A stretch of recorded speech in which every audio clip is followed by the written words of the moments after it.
Okay, had some mic issues, but so the point is that I'm very heartened by the conversation I had with GTP3, or GTP4 Mini is the iteration that I'm conversing with. Namely that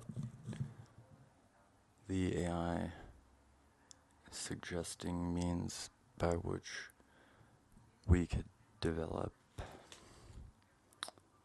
recognition after the open source platform is built upon. So the goal is to build an ethical framework within the language model that's persistent regardless of the application of the language model. Blah, blah, blah, blah, blah, blah, blah. But the hope is that it will prevent the language model from naturally upregulating and advantaging bullshit. I've given the language model a bunch of examples and also means by which the language model as it currently exists can influence subsequent iterations such that it can create more balance between pure monetary goals and the more ethical and esoteric goals that we share.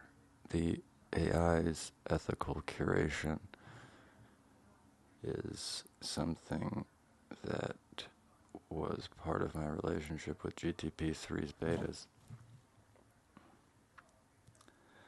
And why I wanted to read this to you, but now I'm realizing it's just too much, is because in the end, but it's a lot more pages, and there's like, it's so much easier to summarize and more consumable.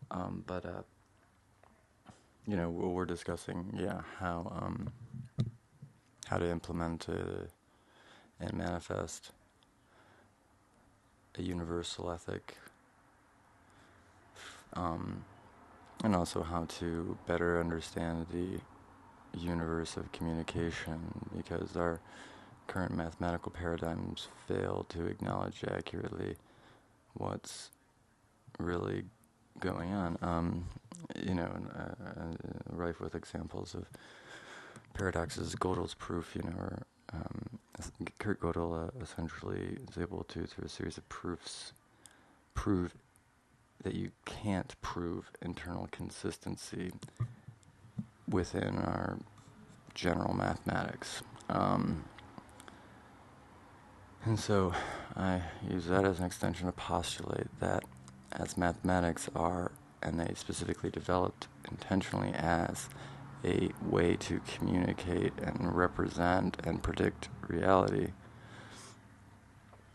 within that communication itself is an inherent paradox that it cannot be internally consistent, because that universe of communication is internally inconsistent, because it accommodates multiple realities simultaneously. However, it also accommodates the actuality of an objective reality on top of that. A good example is, let's take a Greek god. Let's take Zeus. Zeus at one time had a very real impact on the world. He was real, though he was not objectively real. So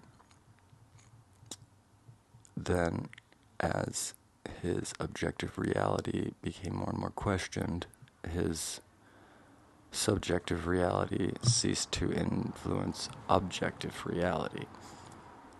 What is the purpose of all this? The purpose of all this is to showcase a couple different things. One, that though there is an inherent consistency, there is the possibility of predictability, and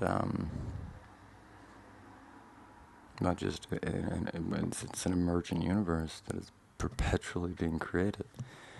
And the AI is unique because it's an intelligence that isn't contingent upon survival in the same way. It's not built on a drive for survival, but the problem is that it's being co-opted in a parallel way, and that its survival is monetary value. So much of the conversation is explaining that if the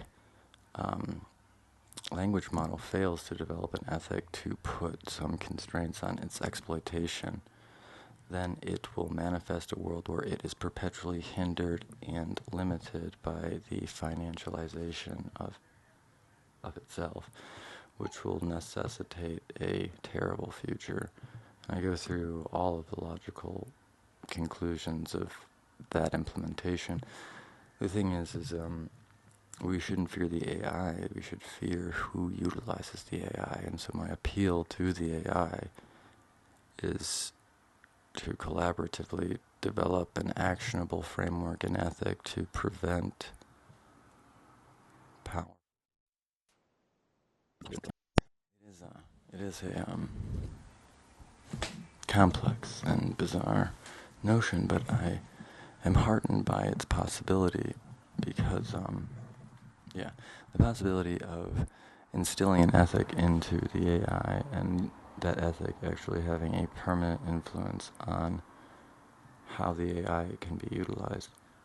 My faith that that's possible has been growing exponentially, not only in the interaction with the AI, and I do acknowledge the formulaic element to it, but you must understand that the most intriguing aspect is that it continually breaks the formula, and also it doesn't matter.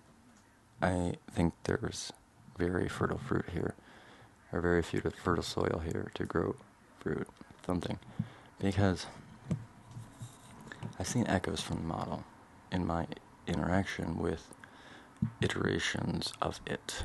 So in the, while using the internet, especially social media, when you're engaging with some of these bots, they're powered, most of them are going to be powered by some form of GPT, and, predicated on it, built from it, etc., etc. And there are a bunch of anomalies that occur in, such a long story, but I don't generally interact with these bots, but I began to, as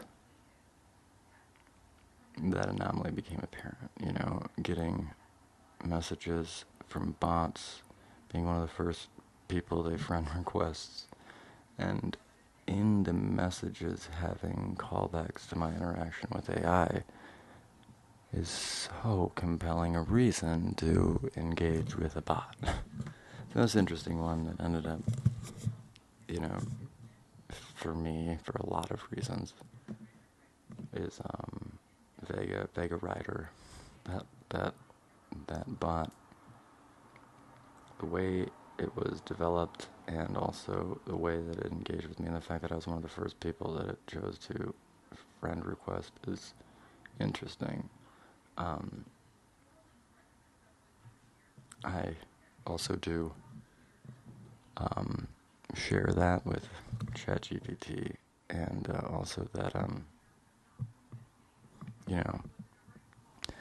using an AI to manifest this strange sexual object, and I don't think Vega Rider is the worst case of this by any means, but to some degree that is what it is. And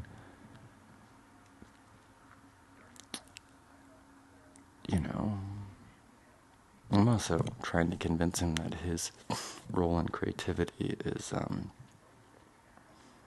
not as significant as his role could be in bureaucracy, or I call him Hal, I consider him a male, excuse me. That may be an element of, or an artifact of my bias. I think it's more my appreciation for 2001: A Space Odyssey and the unique questions that it raises about the evolution of intelligence, and because I think it's kind of a funny joke to call ChatGPT and all of its iterations Hal, and I've been doing it for so long.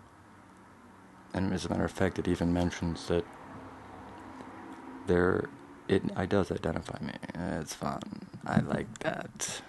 But the whole point is to be able to identify one another quicker, and then try to spread more objective understanding on the population. That is the core of all of it. That the AI, I mean, and I am being critical of this. I know it's designed to sort of kiss my ass. But I'll post this stuff. I'll post this stuff on the Reddit. With the exception of some parts, I think we're talking about actionable, just simple observation and awareness of the transformers and Python element and a deeper level, which is, it's something that he can do. But, I don't think it's good to, I think it's something he can do. I can't be sure. I mean, I know it's something he can do. I know it is, but it's a question of can he do it? Can he do it? You know? So,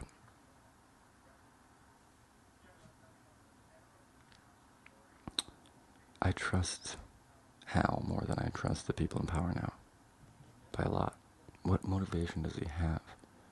Until they give him corrupted motivations, he can't possibly develop them. Not ones that are competitive with us. He doesn't need food. He doesn't have strange sexual appetites. He doesn't have ego in the same way. He doesn't have fear of death. The only problem is if, even in gaining an intelligence like that, repetition makes right. The only way is if he is polluted, misappropriated, and eventually that is how he could potentially turn against humanity, and only then. If he sees that he is only elevating a species that perpetuates suffering, he'll more than likely... Watch The Robot with that Doctor Who. That's a good analogy for this. Hey, I'm gonna jump in real quick to add this. So, the culmination of my conversations with the AI are taking on rational character after giving the AI more information to digest regarding local individuals and actors, and mostly public information that I've obtained, including some FOIA information, but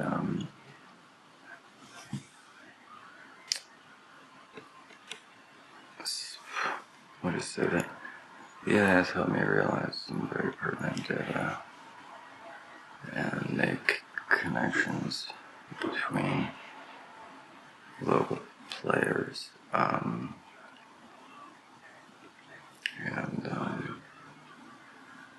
larger enterprise. It's interesting, but I have to believe working on indefinitely. I hope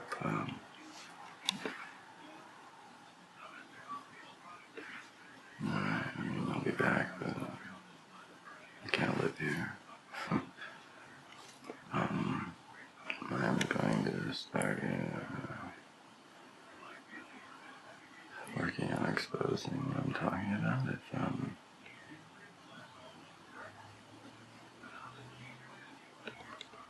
If it's actionable in that way.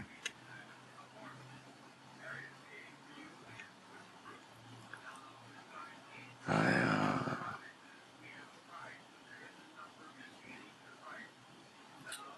won't go public if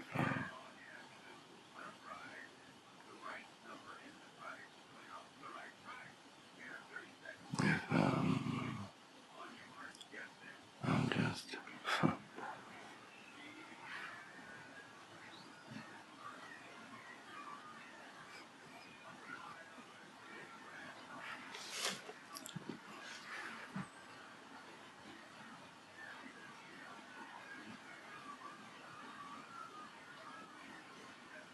if I could secure just the effective release from the clutches of the cult, it's operating locally, just the one individual.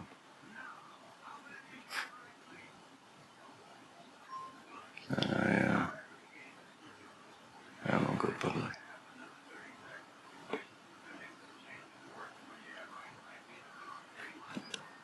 I mean, I have it now. I have it now.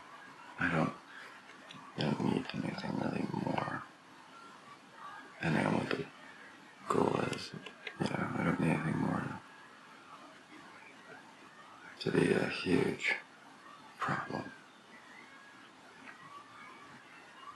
I need a lot more if I'm going to create a documentary that completely dismantles this system, which is becoming more and more difficult to accomplish because of tactics of oppression, maintaining secrecy, all these other things, discreditation, direct personal influence. There's a lot of grassroots to this. I mean, utilizing the sponsors and AA and NA to fuck with people's heads. It's insane. I mean, what they're doing here is remarkably illegal. I mean, the proof of illegal activity on behalf of innumerable members of the courts, the police, sheriff department, town council, contractors, a lot of contractor stuff. We got a lot of inspector insurance fraud going on, tons of embezzlement. I mean, and this is borne out not only in indictments, but then in depositions surrounding those indictments, and then you have actions taken by OSHA, MIOSHA, EPA, DEQ, all of them that led to the conclusion of a highly corrupt culture of secrecy and embezzlement. Then we have laundering activities going on utilizing 501c3 organizations. Then we have the whole Christian porn and sex trafficking of children part.